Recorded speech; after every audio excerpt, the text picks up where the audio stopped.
Welcome in everyone to Flyover Footy. My name is Matt Baker, and it's just me tonight.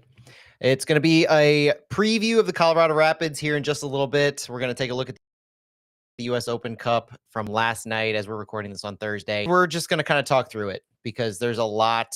There's a lot that's been going on, but there's also not a lot that's been going on in the world of St. Louis City. So we're going to wait for the live chat to roll in. We're going to wait for everybody to get going, and then we'll get started. But yeah, this is going to be an episode where if you have questions, please feel free to let them rip in the chat. We are going to get to all of them, but we're going to go through kind of everything that's been going on this week. Anthony Francis, you are the first, and thanks for joining us. We're going to get through this one in a lot of different ways. There's a lot of angles, a lot of things to discuss about last night's game in the U.S. Open Cup, our unceremonious exit, as well as a lot of different storylines to follow going into the weekend. I think a lot of people are surprised that as I'm sitting here with you on Thursday night, Olaf Melberg is still the manager of St. Louis City SC. I wish I didn't have to let that one sink in, but it's been a bizarre couple of days. I'll say that. Last Sunday when Santi and I were doing the fallout, I think we both expected that fallout to be very out of date very quickly, just because of the sheer fact that we remember what happened with Bradley Carnell. We remember the Vancouver game. We remember when Monday morning rolled around and it was about 8:30, 9 a.m. and all of a sudden, out of nowhere, the post came. And this week just feels like we're waiting for that. But it feels like it's mostly fan base driven, right? This is one of those things that we haven't really had to deal with yet in the lifetime of St. Louis City. We haven't had to deal with a fan base fed up to the point where we're seeking management change. We're seeking some kind of refreshing take because it does seem like insanity at this point. The definition of it, doing the same thing over and over again. Billy, I don't know what I did wrong to deserve this solo show, but Stu's in Wisconsin. I know that. I think Phil is dealing with end of school year stuff. I think he's got a last youth soccer game to deal with. And Santi Santi's running the Biz Dash. That's what he's doing tonight. So, I'm the last man standing, so to speak. And I don't know, it kind of feels like that's the tale of this week. So, we're gonna get into it all. We're gonna get going with the pod recording. U.S. Open Cup is on tap. Preview of Colorado's on tap. We're gonna look at what they've been up to since we last played them, and the fact that it's 3-day turnaround. Not a whole lot of time to do anything different, and that's going to play into the conversation a little bit. So yeah, if you're in the chat, thanks for joining us, and keep the comments coming, and we'll get to any questions you have. Aaron with a short turn to road match in Colorado wouldn't be more likely going into full week if you're referring to Olaf Melberg. Probably. That's a storyline to follow. Absolutely. I'll say that right now. Probably. So strap in. Here we go with the pod.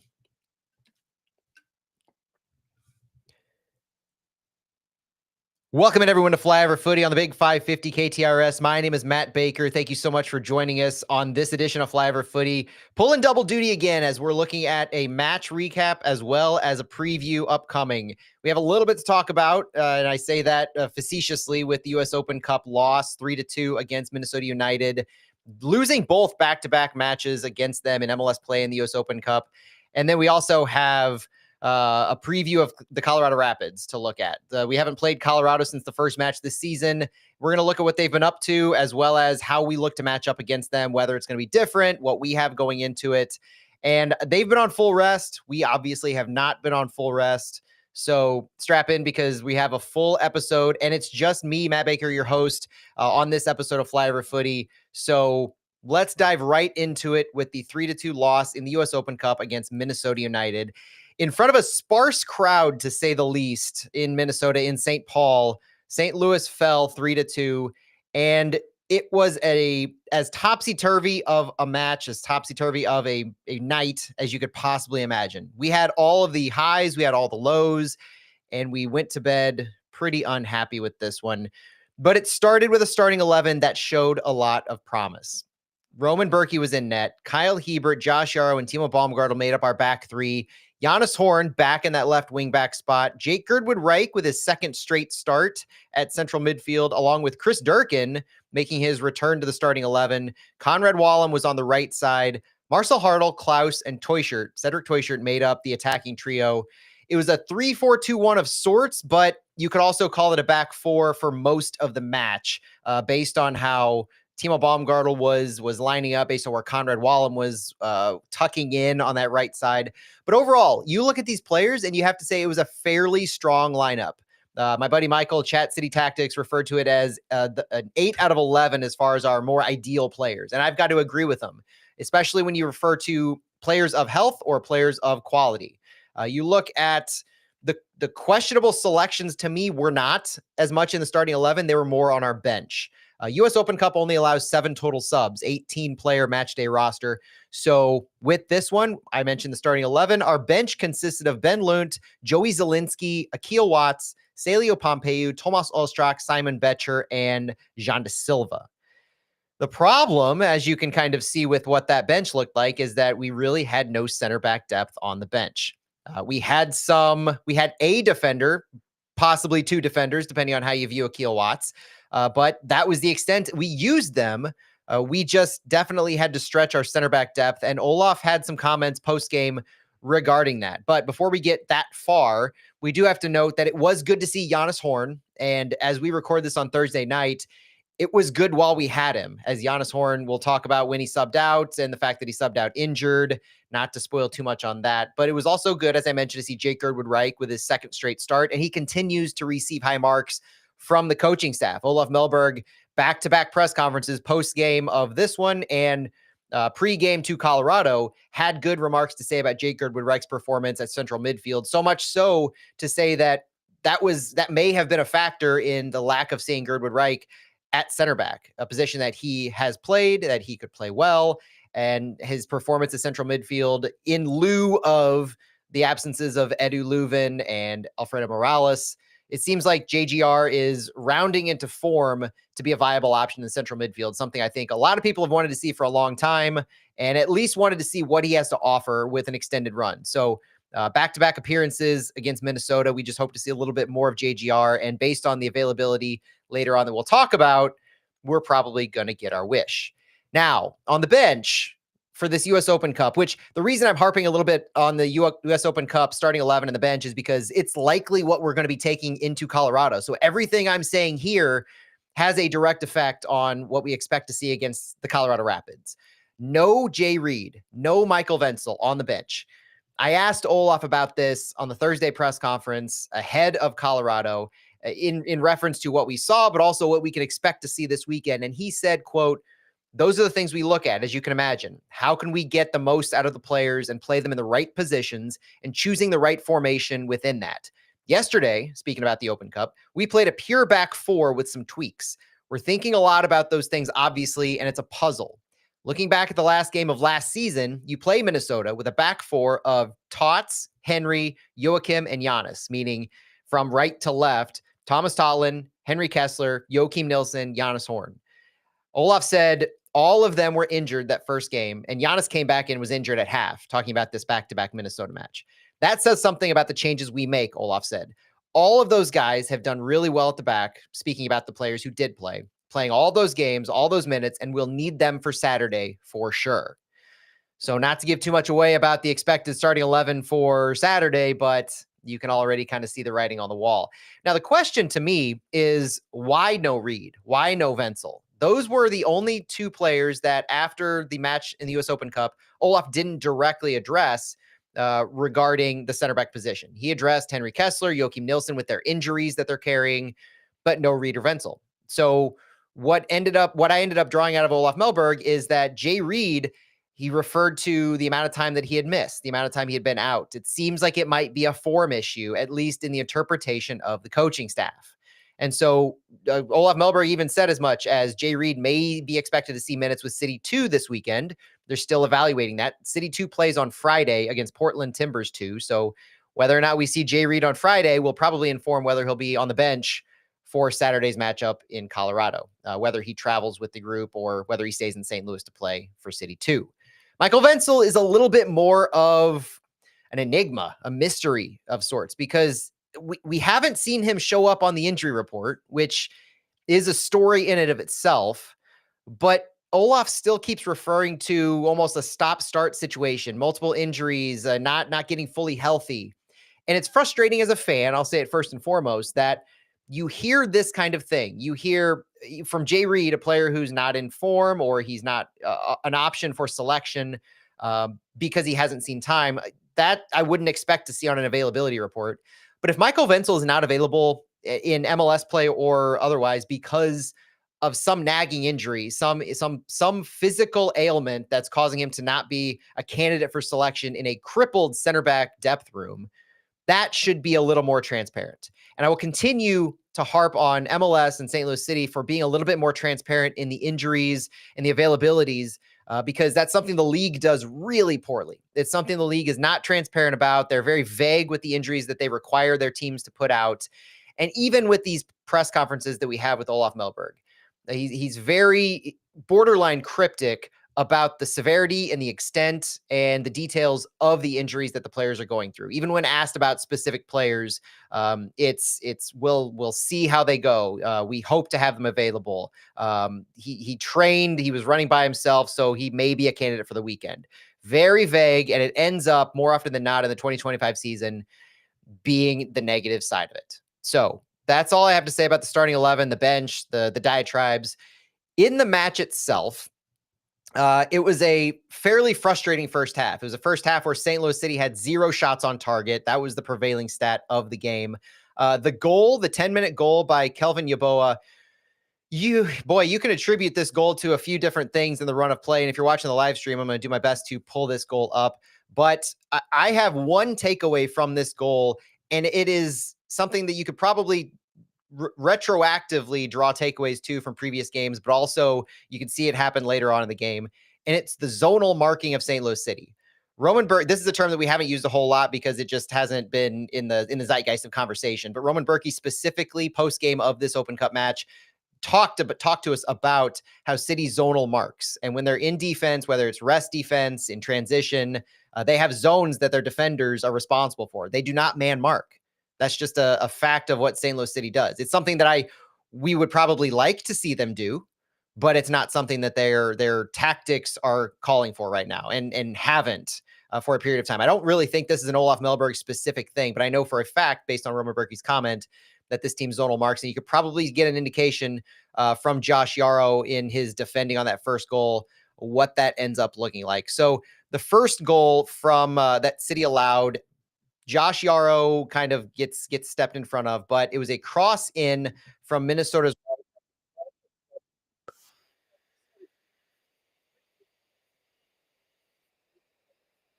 field. And they were able to progress it left to right pretty effectively as St. Louis is guarding these zones. And you can see the cross in to Kelvin Yeboah step right in front of Josh Yaro and just beats him to the ball, has a one touch that gets past Berkey, surprises him. It speaks to the zonal marking that Berkey talked about post game, talking about if the ball isn't coming to our zone, we have to go to the ball and try to attack. And I think it's something we're a little slow to in our heads, a little surprised that the ball comes there. So this is clearly something that takes City by surprise when you have Kelvin Yeboah kind of fading in between Timo Baumgartel and Josh Yaro. And then all of a sudden he makes the run. It's almost like they had timed this in practice to a T because he makes this run absolutely beautifully. Now, that was the only goal that was really scored in the first half. 45% possession from Minnesota, 55 to St. Louis. It was a game that really St. Louis, they're not used to with this type of possession-based game, and they didn't do much with it. With Minnesota dropping into a mid to low block at most all of the time, especially after that goal, they obviously wanted St. Louis to beat them with the ball, and St. Louis couldn't do it. Passing-wise, St. Louis had 102 passes in their own half, 89 in the opposition in the first half. But final third passes were really the story in this one, again, as they continue to be. First half of the Open Cup match, St. Louis was out-touched in the final third, 36 to 33, and out-touched in the penalty box, 12 to 9. It was a pure class finish. Anthony Francis in the chat. Pure class finish. It was the kind of first touch finish that we hoped to see later on in the game by a certain St. Louis City forward, and we didn't see. So that's probably why, looking back on it, it is a little more frustrating. But you have to tip your cap to Kelvin Yeboah on this one because that was a great run, great touch, and he moved away from goal when he beat Josh Yarrow. So we give our defenders a lot of flack. That one, you wish Josh Yarrow would have stepped up in front of him and read the play a little bit better, but it was a class finish. Now, halftime of the U.S. Open Cup, we see our first unfortunate sub, our first unfortunate change. Akil Watts comes in for Giannis Horn, and I don't mean it's unfortunate because Akil Watts comes in the game. I'm not trying to say that. I'm saying Giannis Horn was injured, as we found out later. I thought it was likely due to a minutes limit with Giannis Horn coming back from injuring his knee and training the other week, but we didn't hear the specific injury or the severity of the injury, but Giannis Horn left at half due to an injury that will make him doubtful for this upcoming weekend as well. So Akil Watts comes in and takes that left back role. Now, we had a lot of opportunity from City in this game, but they eventually get into a pretty good groove. They're around 55 minutes into 66 minutes. The biggest thing I think that City had to really had going in their end is they were able to string together passes for, I don't know, it seemed like the first time all game or the first time in quite some time. St. Louis was actually able to string together passes. So I want to look at a little bit of what St. Louis was able to do in this 55 minutes. And it actually involved Akil Watts. It involved just about every single attacker that St. Louis wanted to see. So with St. Louis City having cleared the ball, Roman Berkey starts this long sequence from his own end.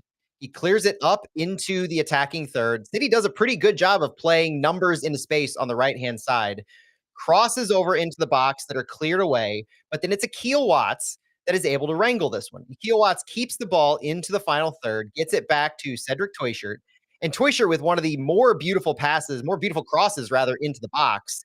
Nobody's home, nobody's found. And then Timo Baumgartel, before I get to this header, Timo Baumgartel, let's take a really good look at where Timo Baumgartel is on this right side because it's all the way at the end. And when Olaf Melberg refers to four in the back, he's talking about Timo Baumgartel as your right back. So with this missed cross by Cedric Toyshirt that kind of clears everybody, even a leaping Klaus blocked away by the keeper, Timo Baumgartel with a good touch on the end line and finds just the tip of Marcel Hartel's head to put it in net.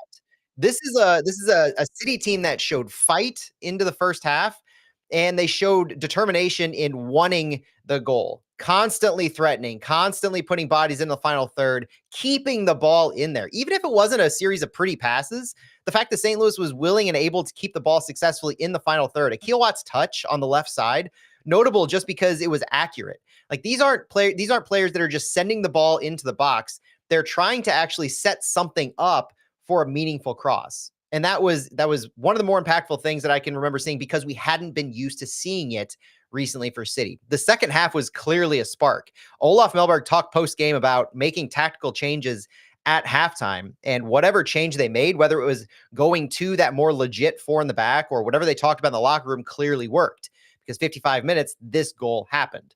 And then the next notable play is a 66 minute where Klaus is the one who finds the finish. Klaus's finish was as clinical as you can ask for it in that final third. And so when Klaus scored, Cedric Toyshirt had the ball just outside, back to goal, outside in the middle third of the field. So let's take a look at that if you're on stream. Cedric Toyshirt getting the ball from Timo Baumgartel, I think, passes this up to Cedric Toyshirt. So finding the space that Kyle Hebert finding the space into the middle third, into the attacking third. Cedric Toyshirt works the ball around two defenders.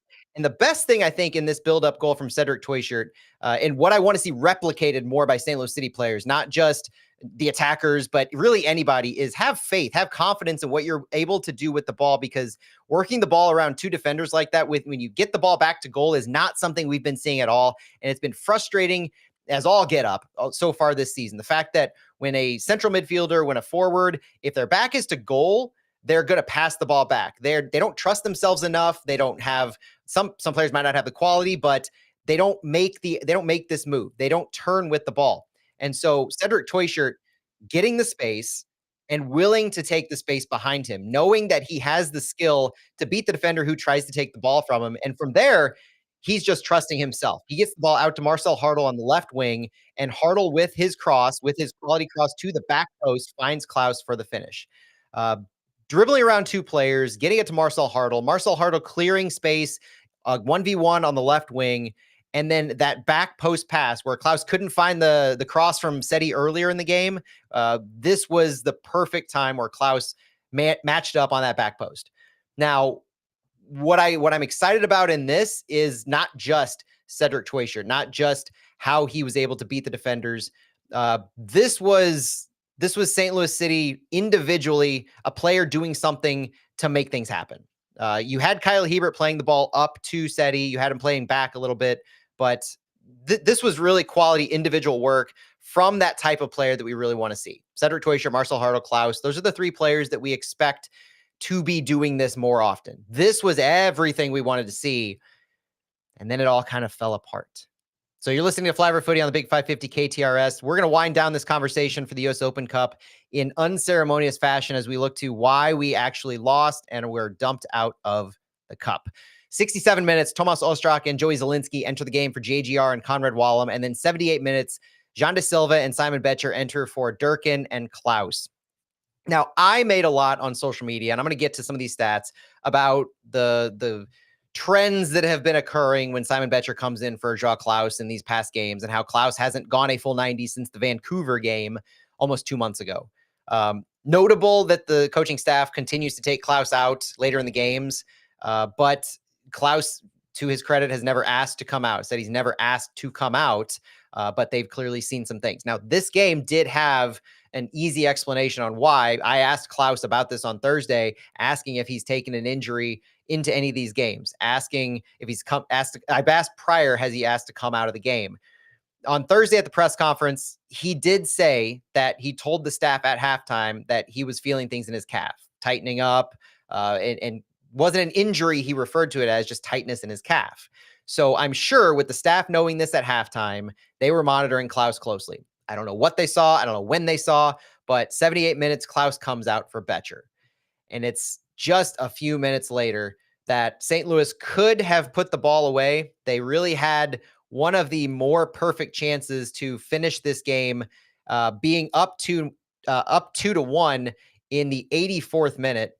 And then they couldn't find the absolute finisher. And it was that one-touch finish that we were craving earlier that Kelvin Yeboah did. Unfortunately, it was Cedric Teuchert. Roman Berkey in the 84th minute had a laser bullet out to Jean De Silva on the right wing. Silva had a good recovery, one-touch recovery, and then he passed it into Seti. Seti was out in front of everybody. This was a fantastic run by Cedric Teuchert. If you're watching this on the replay, you can look to multiple areas. Look to Silva for getting all the space. Look at where Cedric Teuchert is, making sure that he's staying onside, making sure that he's in front of the defenders. But then he chooses to have the one-touch shot. And that's the only really frustrating thing that you could look to from Cedric Teuchert for that one, is the clinical ability to finish. And you know that things happen quickly in a soccer match, but it's just really frustrating that one of your primary goal scorers that you expect to lead your team in goals can't finish that. And that's the kind of goal that you could expect to really pull you back in, really pull you and win this game, but also carry your momentum forward. The striker's mentality, the confidence that you need from goal scoring, that was the finish that we needed. We didn't get it. So 1 minute later, Anthony Markanic puts a dagger into St. Louis City. We're not going to show this one on the stream. I don't think anybody wants to see this, but Minnesota takes the ball at midfield. One long pass in transition. There's a City highlight. And you know what? I'm not going to show the video, but I am going to show a screenshot. And it's where Anthony Markanic was when the pass was made to him from midfield. So the midfield had a turnover right at the center line. And Anthony Markanic immediately made his run. Joey Zielinski had a little bit of indecision, I would say, in which way he was leaning, which way he was turning to chase Anthony Markanic. And Timo Baumgartel in space there as that inside center back. It's not that he made a wrong choice. It's just that he wasn't full on sprinting to cover that area behind Marcanic, behind Joey Zielinski, until he actually saw that Marcanic was in a dangerous area and that the through ball was fantastic. So full credit to the through ball on this one. But once Marcanic had the ball, composed himself and finished past Berkey to tie the game. And then it was 3 minutes later. No subs. Everybody that I mentioned earlier still in the game. Not much had changed as far as the formations. They were still running that four in the back as they were. But you had Akil Watts on the left side. You had Timo Baumgartel on the far right. You had Hebert and Yaro as your center backs. And this wasn't even one that we could do anything in the run of play. It was a run of play caused a shot at Berkey that Berkey saved away. But Anthony Marcanic was the one who scored from a header off a corner, jumping over just about everyone. Set pieces fail St. Louis City again. And just like that, where St. Louis City had the lead going into the 85th minute, and they lost the lead again. Now, you can talk about all the stats all you want. You can talk about how St. Louis had an advantage in the possession. St. Louis had a great second half as far as the shot comparison, the quality shots that they had, the opportunities that they finished and then missed. But to me, the big story in this match is the inability to finish again. And it's rinse and repeat. And I harp on it, but I don't know what else to do at this point, guys. I don't know what else we're supposed to talk about other than the fact that St. Louis continues to not be able to finish. There are consistencies throughout this game. There's Josh Yaro, Kyle Hebert, Timo Baumgartel at the back. I called out the Klaus subbing out, Betcher subbing in as a big story from this game because the stats are scary at this point. And I'll tell you right off the bat, this is not in a condemnation to Simon Betcher as an individual player. It's not a condemnation necessarily even on Simon Betcher's individual performance in any of these games. I frame this as a failure by the coaching staff to properly change tactics and adjust what the players on the field are instructed to do when they have a different striker leading the line.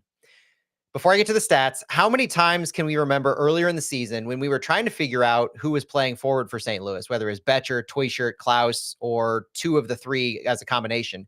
We were trying to figure this out and saying Betcher and Teuscher aren't working. Klaus and Teuscher, it seemed like it has promise. Klaus and Betcher, maybe, but definitely not Betcher and Teuscher. Teuscher needs somebody to play off of. He needs a holding striker. He needs to be that second striker, the underneath. Simon Betcher is a line breaker. Simon Betcher is a direct to goal. You get him speed running behind the back line, and he's off and running. Klaus is the holding forward. These are different types of players. So if you're subbing one in for the other, especially if you have a lead, you need to be protecting that lead. If you sub out Klaus because he's hurt or you perceive him to be hurt, you don't want to risk his calf, you have to make adjustments top to bottom. Betcher is going to initiate presses different than Klaus. His choices, his timings, his speed. And when he does that, those underneath, whether it's Silva, whether it's Ostrak, no matter who it is, they have to know it's Simon Betcher that I'm following. It's not Klaus. They have to know the tendencies. They have to know and be zoned in on the type of player and what that player they can expect from them. So because of all that, we now have this stat to deal with. We have City allowing now 13 goals after 60 minutes in their last 7 games in all comps. This even includes the shutout they had, the clean sheet against Union Omaha. So it's even worse if you take that game out. 2 of these were allowed tonight after the 85th minute that continue the trend. But along with that, City has allowed 11 goals in those last 7 games after Simon Betcher has subbed onto the field. And like I said, it's not directly impactful to Simon Betcher as an individual player. He's a forward, first of all, so of course he's not directly responsible for allowing goals. But this, because it's happened now in 7 games where he's a part of the group on the field that's allowed 11 goals. To me, it's no longer just, and part of it is just the realization of it. It's not that it's no longer, it's just the realization that it's top to bottom.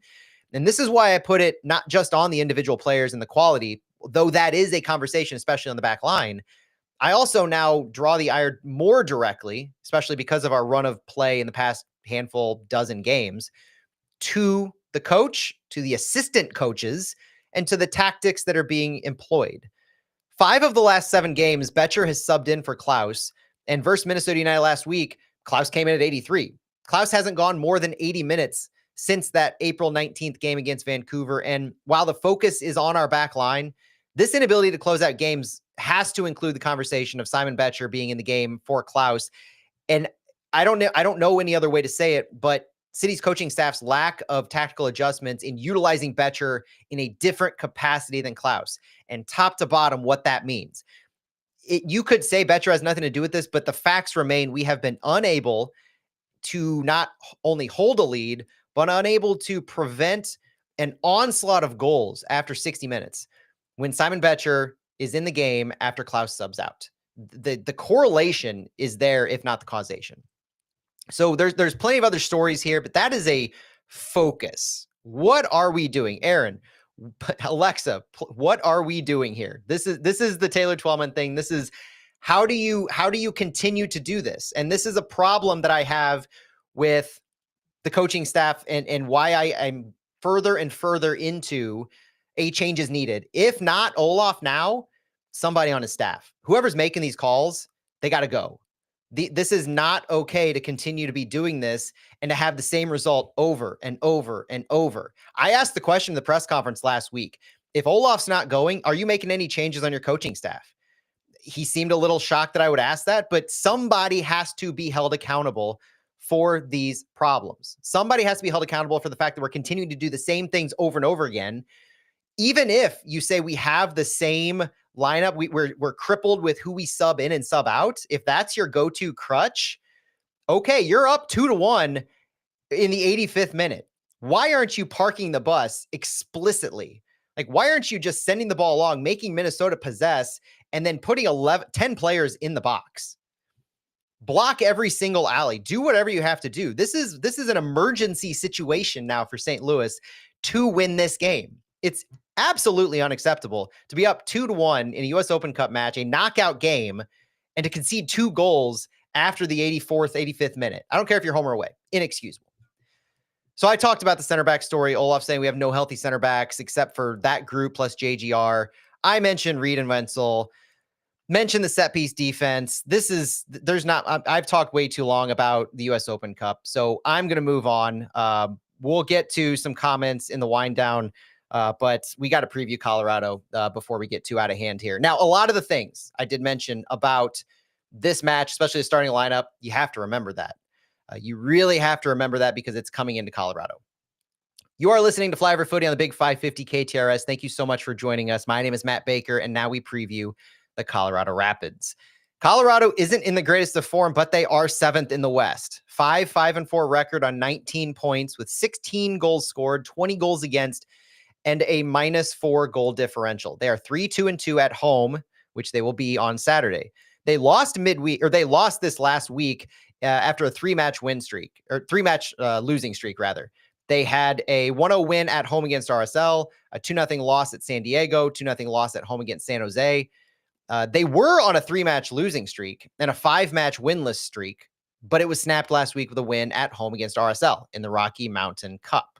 4 of Colorado's 5 losses in the season have been shutouts, and they scored 1 goal in the other loss. So, moral of the story, if you're strong defensively, Colorado's not going to score goals and win the game. If they score 0 or 1, they're going to lose.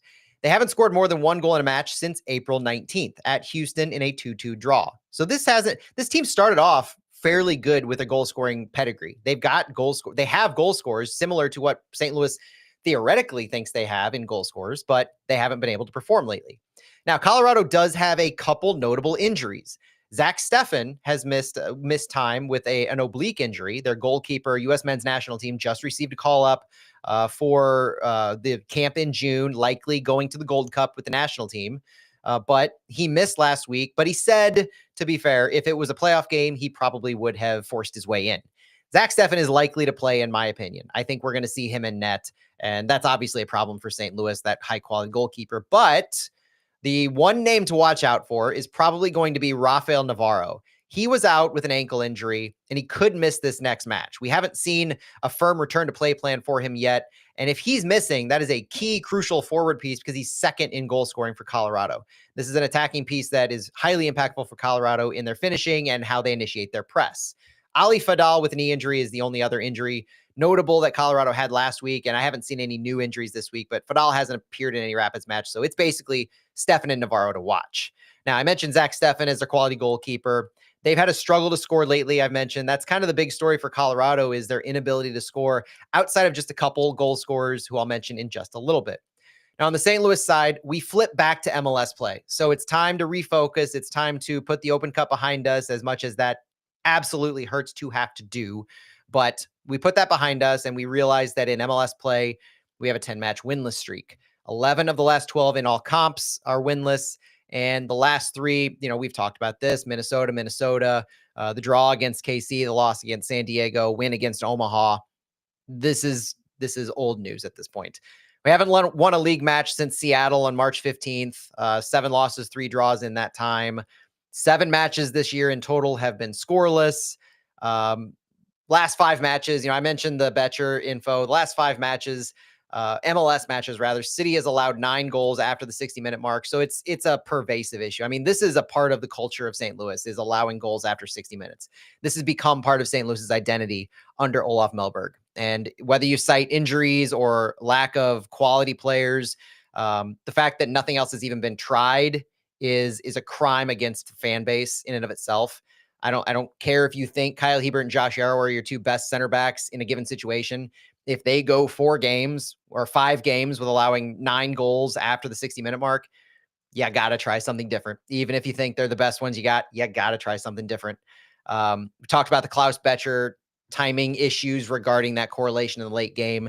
On the injury front for St. Louis, it is 100% of a mixed bag here. So let's run through who is in and who's out that we've been tracking lately. Chris Durkin with his MCL started and played 79 minutes on Wednesday. Seems like he's good to go. Olaf didn't have anything to say on him. He was in training. Alfredo Morales was in training, and Olaf said he's probably questionable for this weekend. Jonas Horn, we mentioned, doubtful for this weekend as he picked up an injury at halftime of the game, or at going into half anyway. Eddie Leuven was out against the U.S. Open Cup for personal reasons, and we don't expect him to be available for this weekend. Henry Kessler, Joachim Nilsson, Thomas Totland, even Rasmus Alm at this point. Olaf basically said at the press conference on Thursday that aside from Horn, aside from Morales, those updates, everybody else is basically exactly what we had available for Wednesday. So no big changes. We don't know the full extent of the update on Totland. Nilsson, we just know it's the same knees dealing with. No timetable has been put on that. Henry Kessler was running at training. The open portion of training, we saw Henry Kessler running around. So we just hope that he gets confidence, he gets pain-free, and he's able to get past the grade 2 hamstring injury that he had. City's storylines going into this are, if you haven't been picking up on City's storylines so far, I don't know what to do. Olaf's remaining as the head coach with his entire staff intact is poisoning all other storylines for St. Louis City. It's gotten to a point where no matter, even if we see a little positivity in this match, like the 10, 15, 20-minute stretch in the second half of the US Open Cup, that was a good stretch. Like, objectively, that was a good stretch for any team, let alone a team that's been struggling like St. Louis has. But nobody cares about that the day after. Nobody looks at that because of what happened after. It's too much to look at that as a bright side when you're consistently going back to the well of, you get to this 60, 70-minute mark. If you're down, if you're tied, if you're up, none of it's safe because you're probably going to concede a goal at that point. And there's nothing that they've been willing to do to change the tactics that give us hope as fans that we can expect a difference in that back portion of the game. Pure and simple as that. Is health and availability a factor? Absolutely. Yes, 100%. Health and availability is a factor. Is it the factor that's keeping Olaf and his staff their job at this point? That is a good question, in my opinion. And I think that's one worth considering, because there's a lot of questions going around social media, a lot of questions in the fan base of why haven't we made a move? And most of the reasons I can point to are health and availability. Lutz, Diego, Carolyn, the Taylors, they're all wanting to trust Olaf and give him a fair shake when he has his tools available, when he has Kessler, Horn, Baumgartel, and Nilsson at his backline, when he has Thomas Totland back. And when he has Eddie Leuven, the key to it all, essentially. But the longer you go in the season without getting that, and you're seeing no adjustments, no changes with who he has available, no creativity shown in how he's using the lineups available to him, no thinking outside the box in If you're telling me that you're using players at their best positions, you need to rethink what their best positions are, or even what positions they can play, because their best positions are not working now. What else can we expect to change, especially in the last 60 minutes? What else can we expect to change in the starting 11? I wish I had a better answer. I wish I could say that it's likely we can try some new things, but it just doesn't seem like that's in Olaf Melberg's wheelhouse, to try new things with the tools he has available. And until we see a little bit of willingness to do that, I just don't have any confidence that we're going to see much different against Colorado. My starting 11 that I'm going to project here at the end is going to get to that point. So we look at Colorado. We look at a team that struggles keeping possession of the ball. We look at a team that doesn't defend well against attack down the wings. They are a team that isn't good defending against through balls, bad in protecting leads, and they allow a lot of shot opportunities. They allow a lot of chances to be created against them.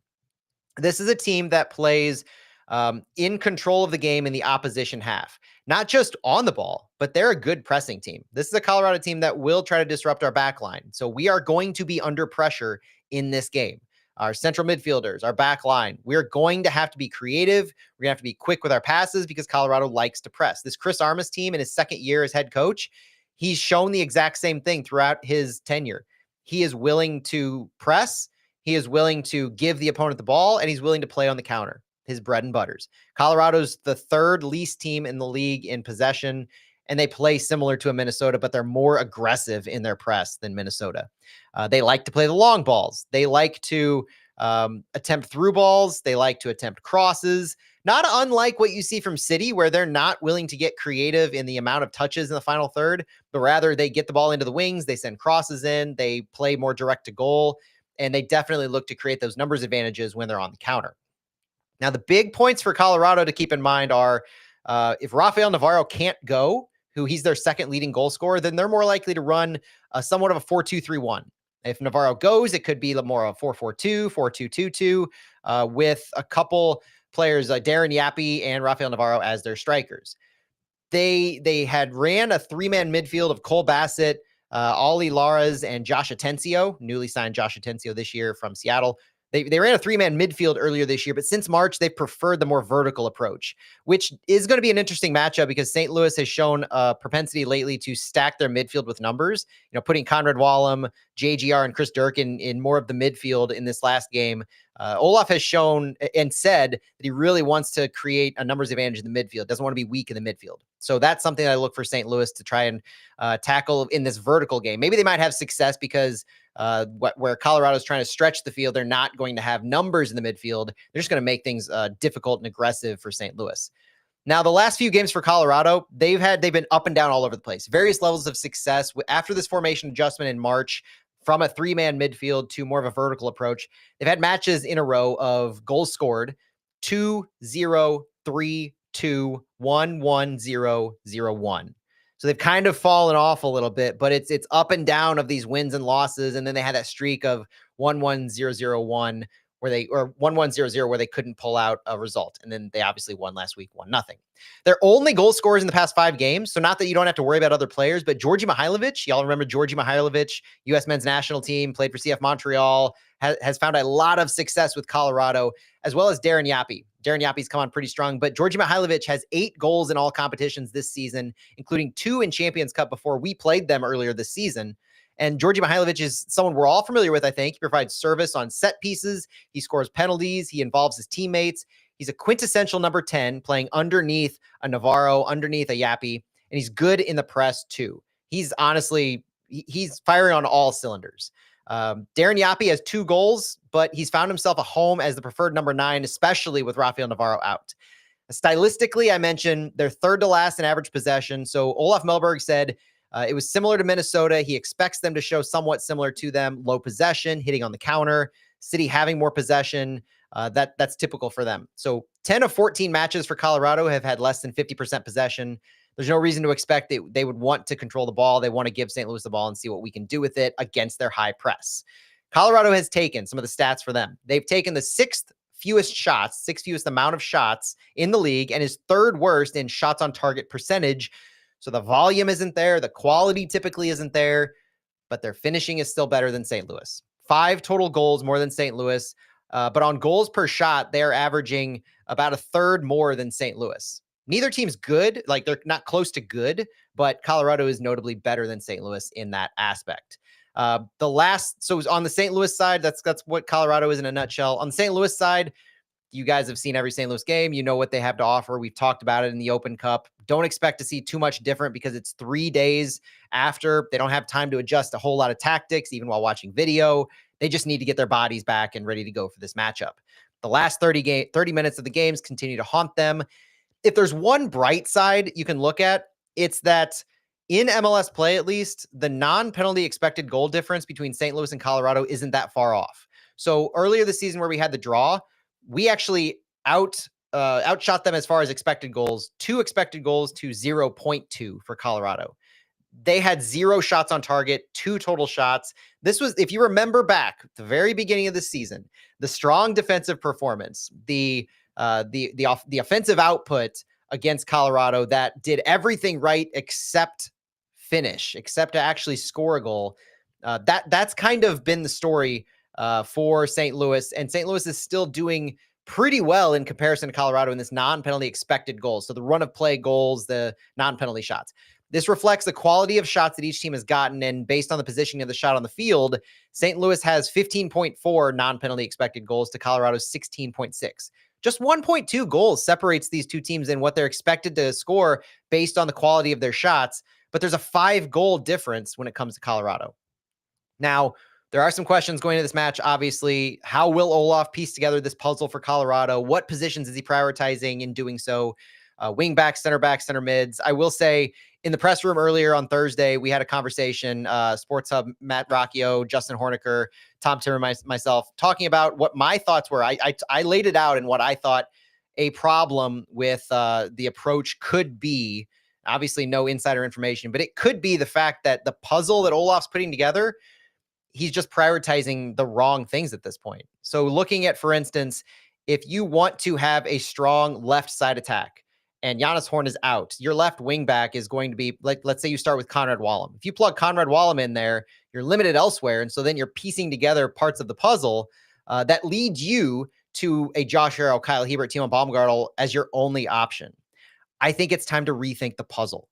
Prioritize your center backs. Do something different. If you need to bring Jake Girdwood-Reich in at center back because it's your only option, because Michael Wenzel, you don't trust him to be healthy. Jay Reed, you're going to play him for City 2. And so you then Jay Reed at left back, for instance. Jay Reed's not a center back, but if you put Jay Reed at left back, then you have an opportunity to have maybe Kyle Hiebert, Josh Yarrow, and if you have Kyle Hiebert, Timo Baumgartel, and let's say Jake Girdwood-Reich at center back, you can sit one other player. Even if you don't have King Kess healthy, even if you don't have Joakim Nilsson healthy, even if you don't have Giannis Horn available, there are other options. But I don't have any faith that that's actually going to happen, especially for Colorado. It does have to do with the depth and the injuries, yada, yada, yada, etc. But you do have 20 guys that you're going to go into this game with. There are more options than just Kyle Hiebert, Josh Yarrow, and Timo Baumgartel at center back. 2 of the 3, okay. 1 of the 3, we'll go for it. But why not try something different? Your job could be on the line at this point. Honestly, one of the storylines had been Olaf Melberg getting time through this stretch, the organization figuring it out, and then bringing in an interim head coach to have a full week of action until the next match, instead of having boom, boom, boom matches every 3-4 days. There is value to that thought. And that's kind of where I land on that. But my predicted starting 11 in this matchup, you're not going to like it. I'm sorry. So you're just going to have to deal with that. Roman Berkey in net, Kyle Hiebert, Josh Arrow, Timo Baumgartel as your back 3, Conrad Wallem as your left wing back, Thomas Ostrak and Chris Durkin as your central midfielders, Akil Watts as your right wing back, Marcel Hartl, Cedric Teuchert, and Klaus. It's very much exactly what we've been seeing, because I have heard nothing and I've seen nothing that lends me to believe we're going to see anything different. Would I like to see Jake Girdwood-Reich in that central midfield spot? Sure. Does that mean you can do more things with other players? Maybe. If you actually go with a 4-man back line, maybe you have Timo Baumgartel and Josh Yarrow, or Timo Baumgartel and Kyle Hiebert, because Kyle Hiebert does not sit in 2025. I think we're on 16 matches in a row with Kyle Hiebert starting. That's every single match so far this season. So if you have Timo Baumgartel and Kyle Hiebert as your 2 center backs, and you have Conrad Wallem as your left back. You have, I don't know, Akil Watts or even, I don't know, Joey Zielinski as your right back, because it's something different at this point. Quality or whatever aside, the definition of insanity again, doing the same thing over and over again and expecting a different result. Final scoreline on this one that I expect 1-1 draw, maybe. We'll see. Low scoring match, I think, is going to happen just because Colorado and St. Louis are both, I talked about the stats, not great scoring teams. And not much has changed for St. Louis in the past 3 days. Colorado is going to try to hit on the counter, trying to give St. Louis the ball, something St. Louis hasn't shown themselves to be comfortable with. I think it's a 1-1 draw. The Vegas odds, we'll just give a quick plug for that. They expect Colorado to win. Minus 110 for Colorado, plus 285 to draw, and plus 280 for St. Louis, if you put any stock in that. That's it for us on Flyover Footy. I'm going to hang around for the wind down. So if you're tuning on the live stream, hang out. If you're listening to us on the Big 550 KTRS, give us a follow and a listen on our podcast. We have new episodes 2 or 3 times a week. It has been hot and fast over the past few weeks with all these matches, but win, lose, or draw, we're here. We're covering it. We're supporting our team. We're being critical when we need to. We're being supportive always. But we just want to see the best from our team. We want to see something. We want to see chances taken. We want to see new ideas. And we don't want to see the same thing tried over and over again when we're constantly losing. Thank you so much for joining us. St. Louis plays Colorado, 8:30 p.m. Central on Saturday night. Tune in, support our boys. Even if you want the coach out, you still got to support the boys. You still have to support St. Louis, hope for the win, because I think the front office gets it and the conversations should be happening. I don't know at what point things could occur, but you hope for a win, even if you know the system is broken. Put it that way. My name is Matt Baker. Thank you for joining us on Flyover Footy, and we'll talk to you later.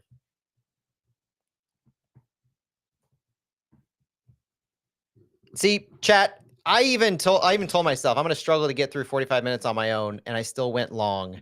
I'm going to go grab a quick drink, and then I'm going to come back, and I'm going to run through this chat, and we're going to do a wind down of chat questions only, and we'll see what we come up with. So bear with me for just a moment.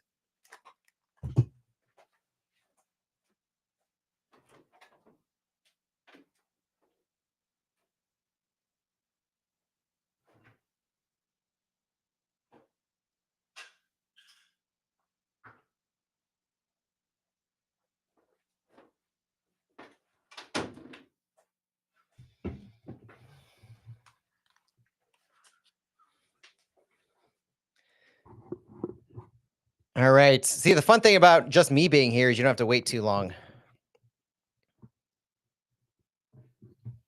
Oh, I can already see some questions. This one's gonna be good. Oh, almost got to jump the gun on that one. All right, let's do this. Welcome back to the wind down. So it's just me still for the wind down. So I almost got a little too anxious and opened this drink before I started recording. That would have been devastating. I would have been really sad.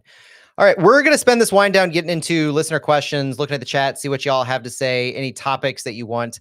I'm going to start it off with a question from Knit or Not over on Instagram.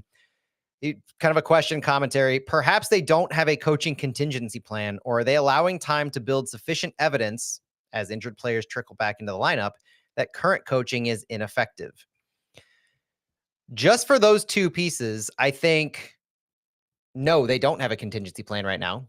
And again, all of this is predicated on me having no insider information. I attend trainings. I go to the press conferences.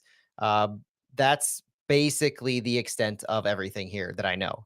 Trying to piece together, trying to be as plugged in and knowing different things, just putting my own puzzle pieces together, as Olaf Melberg would say.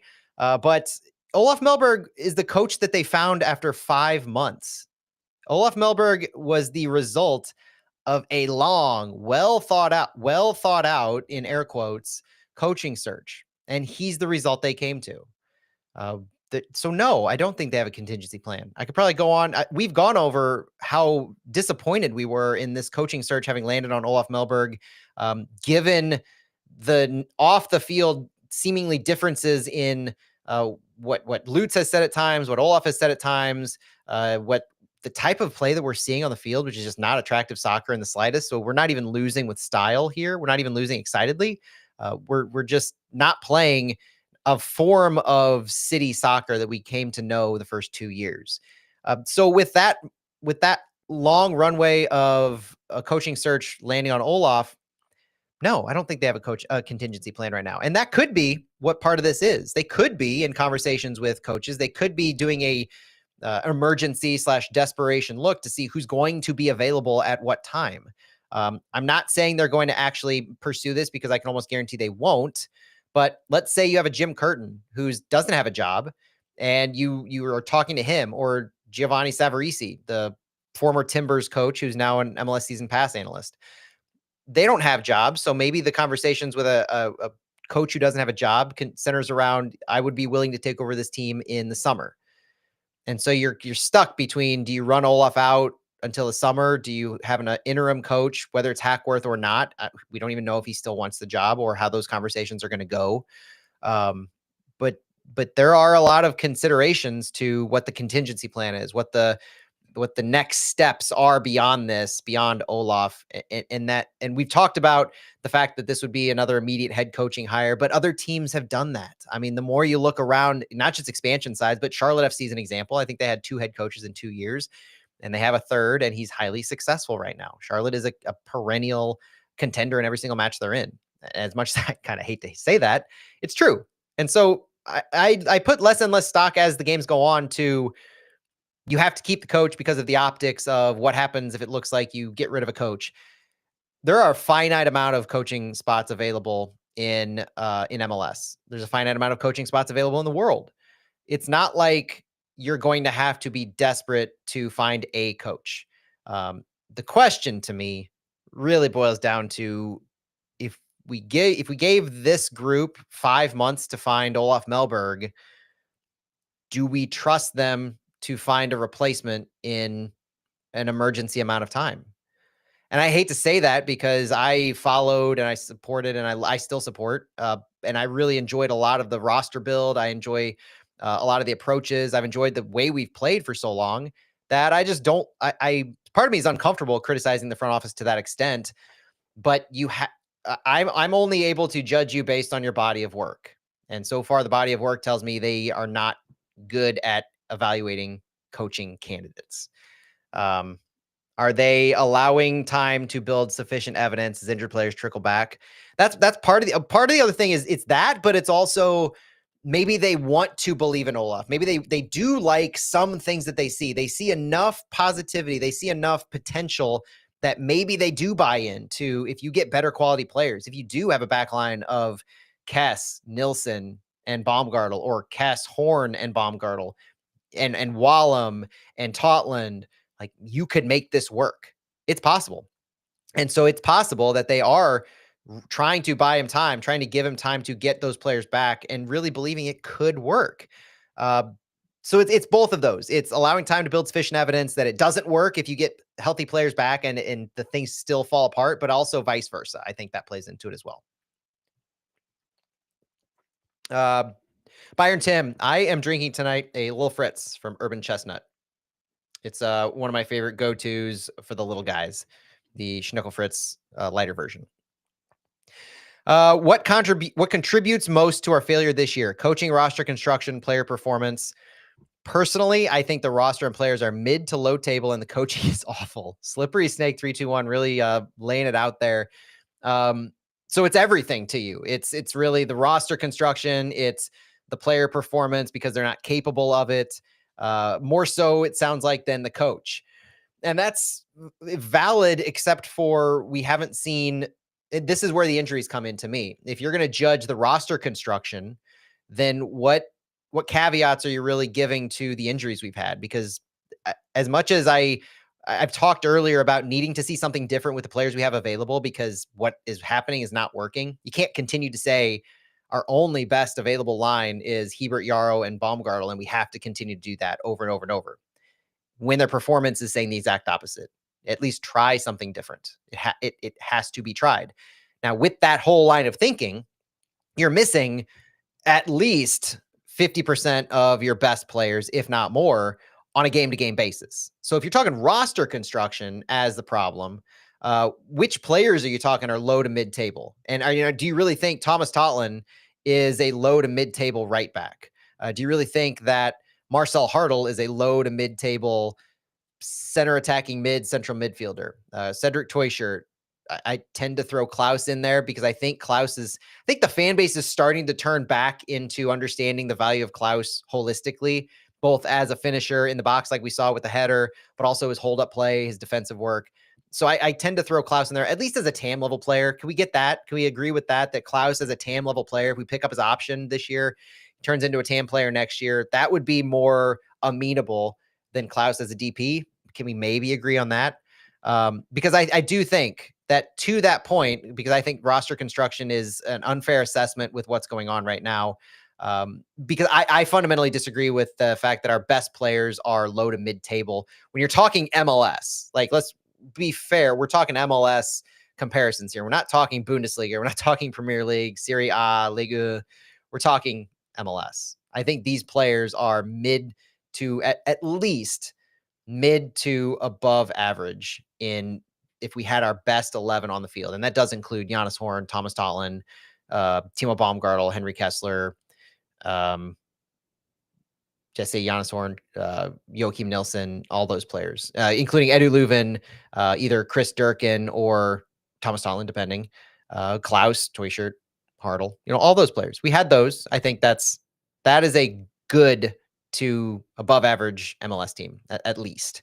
Now, Daniel Hilbert, are we underestimating the value of Tots? Was his ability to defend and attack with pace and accuracy irreplaceable and devastating? So this is where you can really draw the comparison to the roster construction. This part is where you can say we didn't have a backup that could do anything of the sorts to Thomas Totland. So in the sense of roster construction, he's irreplaceable because we didn't have anybody that we pulled to the team who can really slot over there, with the exception possibly of Conrad Wallem.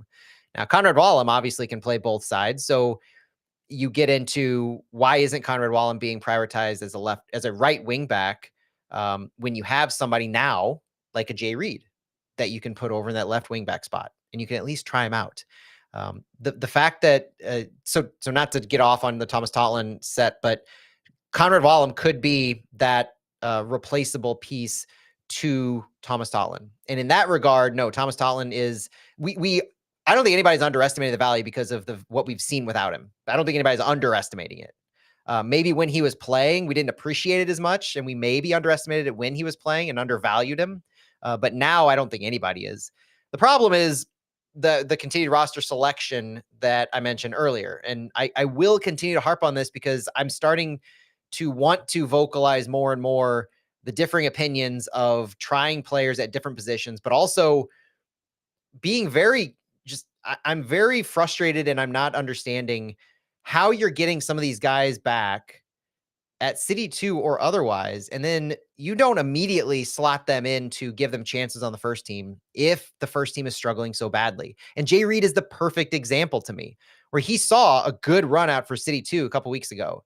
And we're not seeing him even make an Open Cup roster when we're suffering defensively. And the fact that you could put JGR as a center back, if you have so Akil Watts was in at left back, right? Akil Watts was in at left back. You could have left JGR in at that point, moved him back to center back. Akil Watts could go to central midfield, and then Jay Reid could slide in at left back. That kind of puzzle piece shifting is why Jay Reid could be an important piece. If you have got Conrad Wallem over on the right side at any point in the game, and you need an attacking left wing back to complement him, who's at least average in what he's shown us. He's good on the ball. Jay Reid has quality on the ball, if y'all don't remember from last season. But good defending, if not in space, then at least defending as a group of a five-man back line. Jay Reid could offer different flexibility in different parts of the field. That's the value he brings in holistically with this roster. So all that to say is, bringing it back to Thomas Totland, we have options. You have an option, at least one option, because Conrad Wallem could go over there. But we're not able to do that effectively because instead, if you move Wallem over, you're looking at, now with Horn out, you're looking at like Kyle Hebert or Akil Watts over there. And that doesn't move the needle. So I'm waiting for this coaching staff to start again thinking outside the box in using some of the players who are coming back. They're back to City too, but the staff just doesn't seem like they're willing to play them yet. The fact that Jay Reed is probably seeing time with City 2 this weekend, or at least borderline is with the conversations, that's a travesty to me. He should be seeing time with City.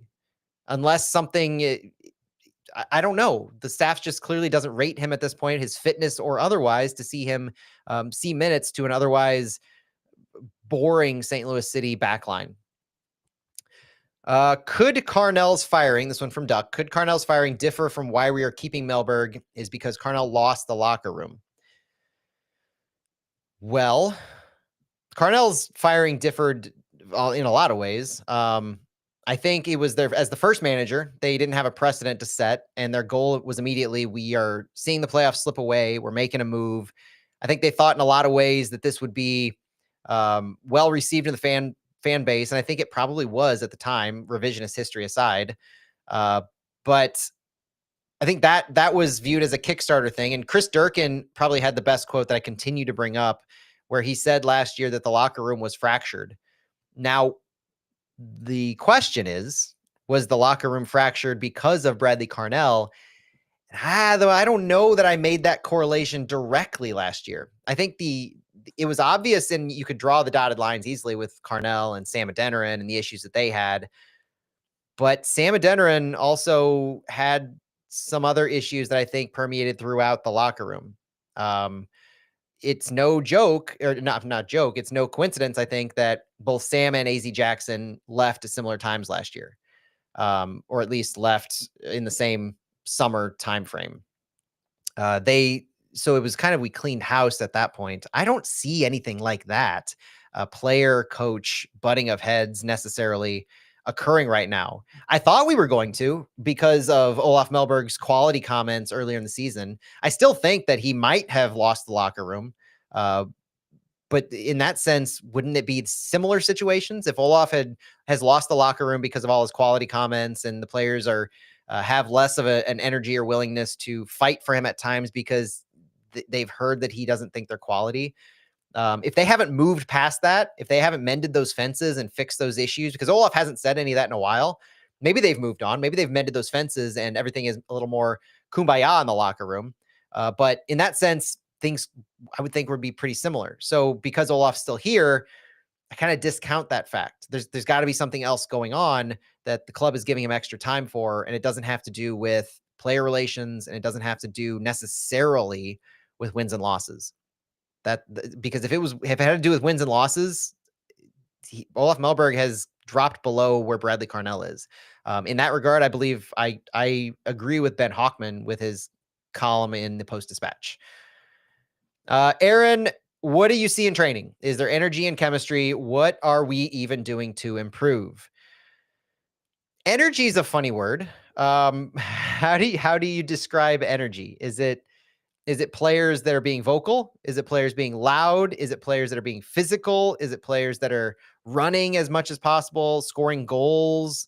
You do see goals scored in the small-sided matches. You do see good touches in the small-sided matches. I think everybody's trying, from what I have seen. There's plenty of energy from the sense of what they're exerting on the field when they are playing in these small-sided games that I've seen. There's nothing that I see that's markedly different outside of the vocal aspect. There's no Tim Parker. There's no Indiana Vasilev. The leadership is of a different ilk. And Roman Berkey trains with the goalkeepers. So when he's on the field, there's a lot of yelling when he's taking shots with the other groups in those small-sided matches.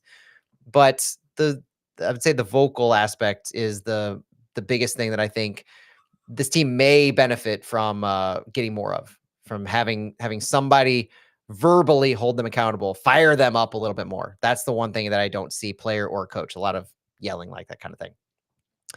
Gene, FC Cologne.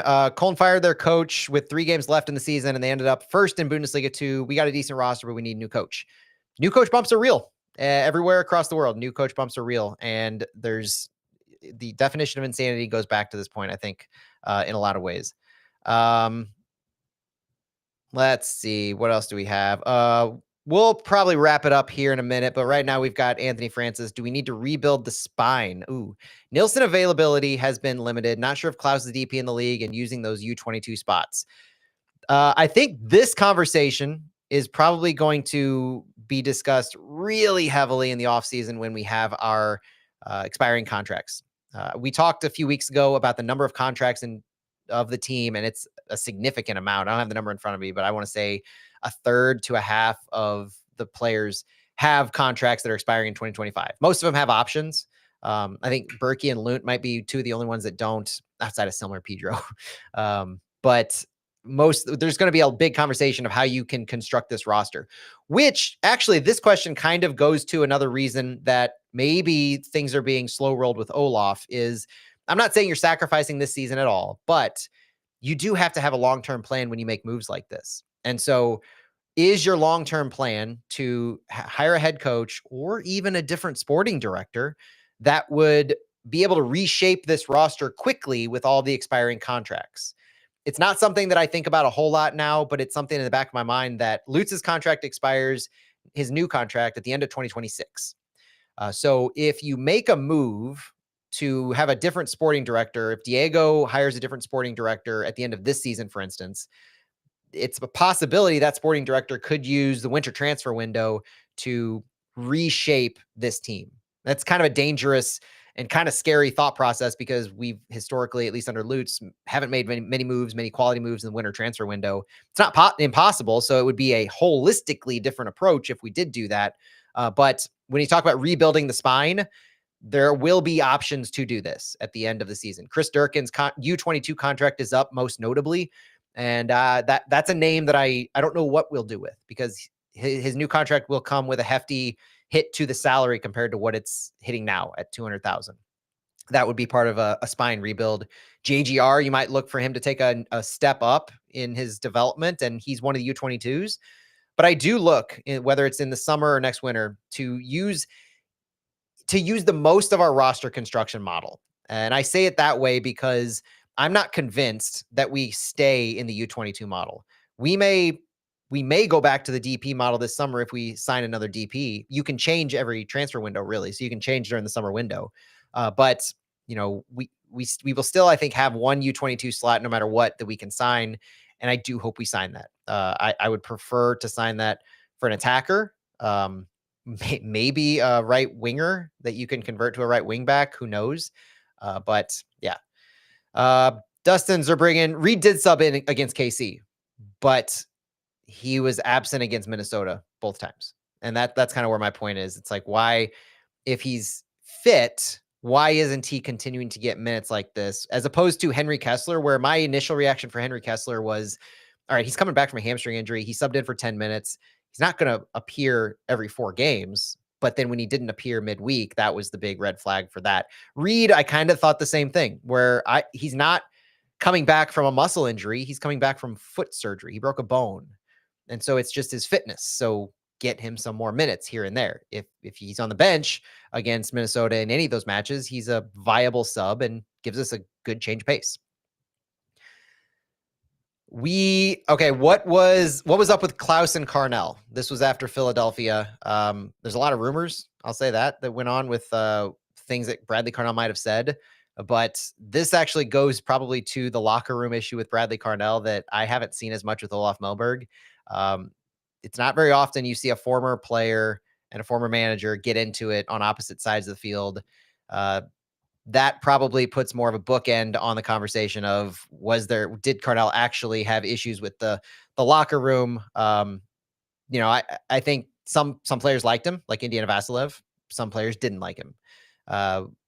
Whether or not that cost him his job, I think you can make similar arguments to Olaf Melberg. I don't think every player likes Olaf Melberg, whether it was because of the quality comments, whether it was because, Indiana Vassilev left, wanted to leave because of the role he was going to play on the team. There's a lot of different interpersonal conflicts that happen with the coach and players.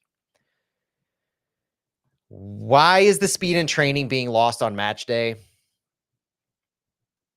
I wish I had an answer to this. Off the cuff, I would say I'm not sure that it is. I don't think the players are lacking speed. I would say either the players are lacking uh, instinctual instruction on what to do in certain situations. Their first instincts and their first movements are slow in that regard. So if you're talking about like their first instincts, their first moves, yeah, they don't train 11v11 in large portions in the match. So or in training rather. So they're getting smaller sides. Olaf has even said actually he doesn't like the smaller sides as much. But I don't know that I've seen a difference in full field responsiveness from training to the game. I just know, to be fair though, what I see in training is the smaller sides. I don't see the 11v11s in training. They don't have media there for that. We mostly see the small sides when we're there.